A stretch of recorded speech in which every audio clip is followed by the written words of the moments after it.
Hello and welcome to another edition of Will and Kate in the Classroom, your favourite e-learning resource review show.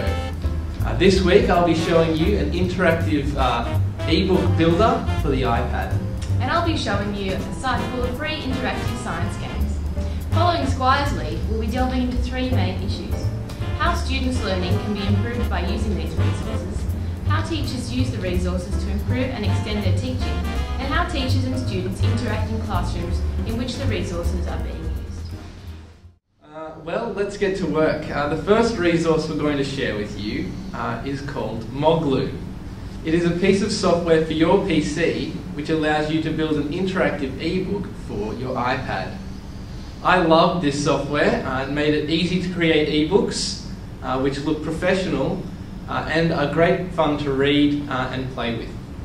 The user can build an ebook on their PC completely from scratch by adding backgrounds, images and text. They can make these images move around and make sounds. For a busy teacher, Moglu accommodates by making ebook making simple but still achieve a beautiful end result. There are some notable limitations to this resource that I've noticed.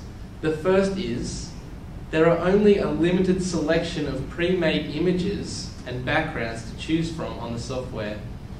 If you want to make a book about ducks or chickens, you'll be fine. But otherwise, you may find yourself working a bit harder, scanning and photoshopping in order to import your characters and objects. You may find students groaning at yet another story about the ugly duckling or the little red head. And secondly, the ebook can only be viewed on your mobile device. You cannot preview or publish the book on your PC. The really sad part about this is that it becomes impossible to view your ebook on an interactive whiteboard. As great as iPads are, I think when it comes to engaging a class, an IWB is a tool which is shown by Higgins, Beauchamp and Miller to be a proven engager. However, it's still early days for Moglu, and I'm sure we'll see a bit more compatibility soon. If not, surely it can't be too long before we can hook up an iPad to a smartboard to play with it there.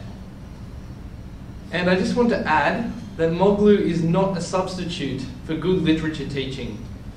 Giving all your students iPads with Moglu will not necessarily make them better readers or better learners.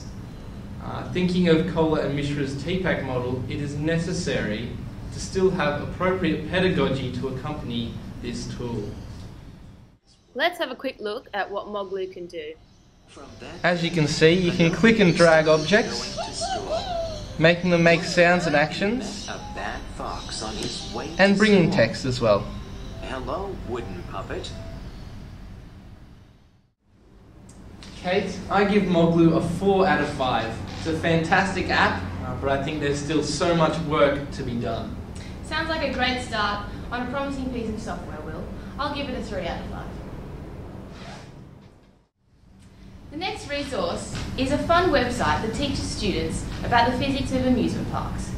As Jonathan says, in order for students to learn meaningfully, they must be willfully engaged in a meaningful task.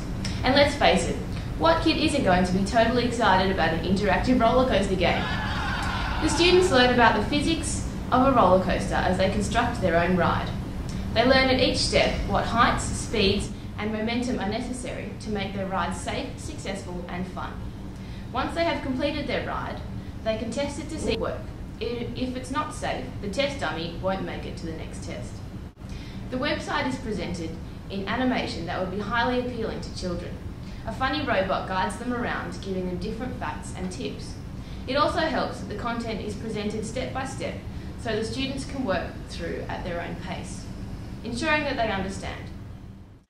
If students choose the wrong option for their roller coaster, it will result in a crash, which, while entertaining, still reminds them that they need to rethink elements to make it safe. Some limitations that I did find were that some of the physics terminology used may be a little too advanced, even for stage 3. As well as that, while the roller coaster involves an interactive element, the other rides featured in the park are simply there to dish out information. I do think that this resource would be valuable in a classroom in a couple of ways. If you chose to use it in a whole class context using the interactive whiteboard, the students could work together as the terms were explained, and as Rob Lyer explains, instructional games to be, the sense of competition and motivation is increased. On the other hand, giving the students the freedom to work through it individually would mean that they would have to learn from their own mistakes, and they could work through it at their own pace. Well, I rate this website 4 out of 5. It's an engaging resource, but maybe better suited to a Stage 4 class. Well, Kate, I'm going to give this a 4 out of 5 as well. I love physics. Well, that just about sums up this week's episode of Will and Kate in the Classroom. We hope you've gained some valuable knowledge about e-learning resources. So, until next time, good afternoon, class.